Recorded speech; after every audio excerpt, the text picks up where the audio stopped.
Miss Mimi Johnson, the arts reporter, your arts reporter, where we focus on arts, entertainment, entrepreneurs, and inspirational life stories.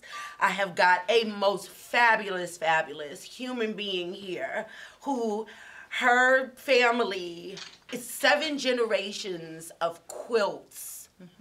And these quilts were communication for slaves and how we can get freedom to go north.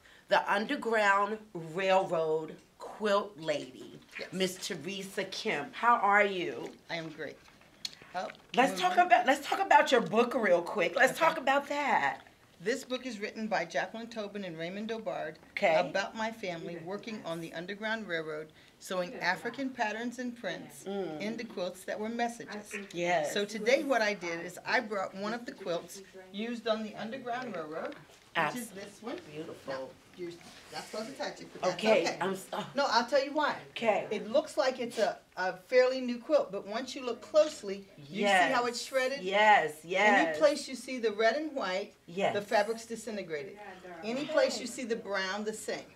What makes this the quilt is the North Star pattern, which is Pastor John Rankin's house in Ripley, Ohio. He kept a lantern in his window that you could see from the Kentucky side or the Ohio side, and they'd go nightly looking for people who were in the river, trying to swim across, trying to outrun slave catchers, Yes. patty rollers, to get to freedom. And they went up and down in boats. Okay. And you could look up on the hill. It's all black, no street lights. And if the light was on in his window, it's safe to come to his house. If not, they kept you in John Parker's house, which is at the riverbank, till it was safe to come up there. And he was a freedman. So this is a North Star quilt. Here we have purple parrots, purple and green parrots, which are African parrots. Here you have an African elephant embroidered in the quilt. Yes. Because people say, well, we have a quilt similar to that. I said, okay, do you have African symbols, signs? And usually they have American quilt patterns, and they're calling them American Civil War patterns. So what I did is I brought a lot of African pieces so that you could see that what we're calling American quilt patterns, like this one, the Flying Geese quilt pattern, both the triangles and a chevron. And here you have this circle right here. It's got metal, cowrie shells, grass. Now if you turn it around, This way. the crossroads pattern is on the back in beads. Yes. So this is cotton. Then they twisted grass, sewed the cowrie shells in. But you got to take a wooden tree to carve. And somehow on all these masks, the grass has been preserved, because the grass in my yard, if you squeeze it, it falls apart. Yes. Then they painted it and put metal pieces on it, so they've carved it. It's got cowrie shells, cotton, grass, wood, paint, and the jewels. So you've got to find a rock, hollow it out, make thread, and then sew it. And masks like this one, the same. This one is a man's belt.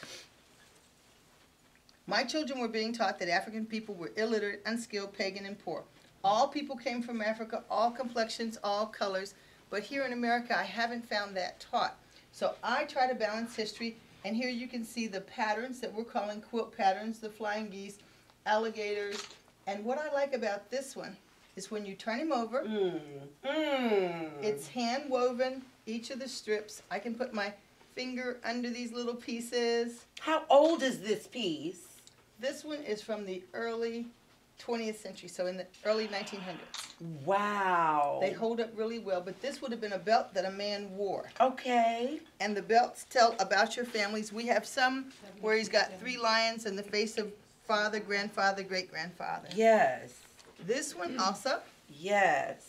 has the flying geese quilt patterns, has the gold pounded on, cowrie shells, the jewels, and grass. And again, it's a tree.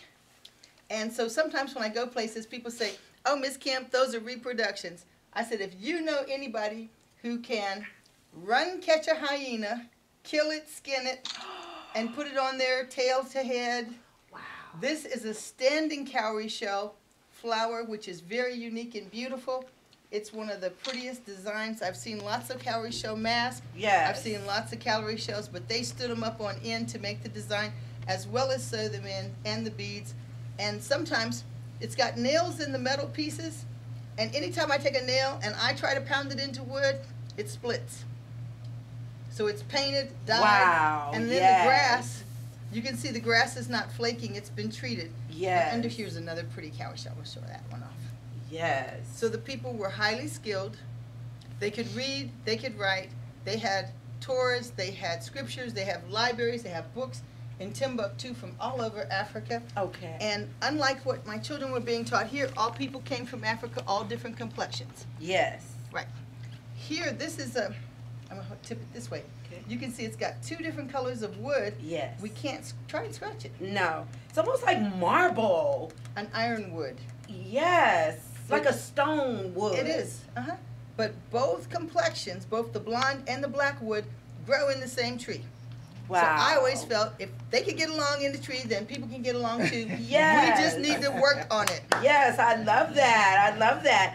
Now, tell people where they can reach you online. www.plantationquilts.com. Okay. That's our family website. My family is very diverse. On one side, back to the tribes of Israel, though I'm a Christian person. Yes. My DNA test to Jerusalem in a town 40 miles, coming through West Africa, Ghana, Cameroon, Nigeria. Peter Farrow, my ancestor that did the quilt code, is an Oka, Anambra State metalsmith. He's from the town of Oka in Nigeria. He married a woman, Eliza, here in America, from a Glenn County plantation.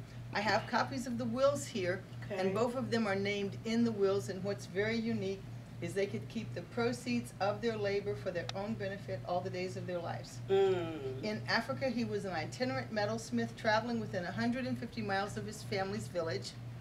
Again, the craftsmen would travel, craft guilds they had. They'd get money, come back, and then give contributions of the money for support of the town or village. Captured, brought to America. First, we have 3 slave appraisements. One, he was $150, then he was $300, then he was $600, and he purchased himself for $2,000 and his wife for $1,200, keeping only a quarter a month. Okay. So I talked to children and adults about the finances of the Underground Railroad, because most of us today could not purchase ourselves or our families. Right. Even though we make thousands of dollars more in our lifetimes. Yes. They supplemented in the wills and the plantation documents. It says they supplemented their monthly generous rations of food, good and nourishing food, warm and comfortable clothes, 3 pairs of shoes a year, warm caps for the winters, 2 straw hats for the summer, Okay. with shrimping, fishing, and oysters. They had gardens, and a British author wrote that their cottages made their homes in Great Britain look like hovels. Yeah.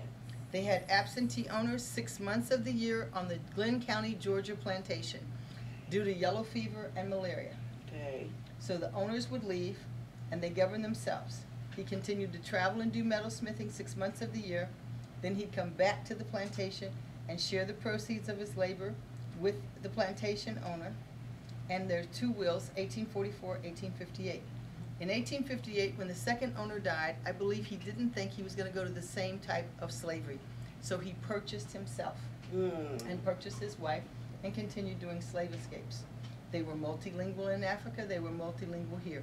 They brought fashion and news, trade in Africa, and they did the same thing here. Yes. And so what I've been doing is documenting our family history, sharing it. And when I rebuilt my website, they said we are the largest private presenters of historic presentations in the country. We've done more than 4,000 at schools. We believe that education builds a bridge between people. Yes, it does. Sure. I'm so excited. We're here at the Airport Antiques. Oh, yes. And we are here with Miss Janice. And I was speaking with her over the phone, and she told me that you were going to be here. And I told her that I would have to come before my television show that airs tonight, The Arts Reporter, on MimiJohnson.net, that I had to come and meet you. And I went online and I saw your trailer and I saw all of these magnificent stories of our life history, her story, our past. We don't know where we're going until we know where we were. Right. and you are giving us all of this wonderful, wonderful information. We thank you so much. Teresa Kemp, make sure you check her out, the Underground Railroad Atlanta Quilt Lady. She is amazing with amazing stories that we should know and teach to our children as well. All colors. That's right. Okay. Give us your website one more time. www.plantationquilts.com. And you heard it here on the Arts Reporter, your Arts Reporter, Miss Mimi Johnson, where we focus on arts, entertainment, entrepreneurs, and inspirational life stories. And we're going to go out with the acronym, the Arts Reporter, which is TARTAR. You ready? I'm ready. 1, 2, 3. TARTAR!